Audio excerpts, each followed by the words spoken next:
చంద్రబాబు నాయుడు గారు. రాష్ట్రం అభివృద్ధిగా చెందాలంటే చంద్రబాబు నాయుడు గారు రావాలి. ఏం అభివృద్ధి లేదు.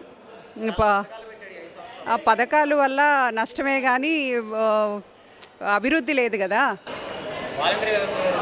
వాలంటరీ వ్యవస్థ బాగానే ఉంది.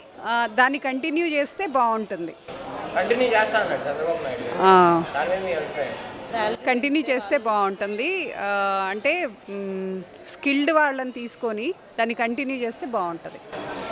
ఇటు ఎంపీగా వైసీపీ అభ్యర్థి పిల్లారి రాజశేఖర్ గారు చూసిన మన కమ్మసాని చంద్రశేఖర్ గారు అనుకున్నారు. వాళ్ళ మీద మీ అభిప్రాయం? పోటీ చేస్తారు. చంద్రశేఖర్ గారు ఆయనకి రాజకీయాలు తెలియదు, అయినా కానీ రాజకీయాలు తెలుసు. అంటే ప్రజల సేవ చేయడానికి రాజకీయం తెలియాల్సిన అవసరం లేదు కదా. ప్రభుత్వం మారితే అభివృద్ధి చెందిందా?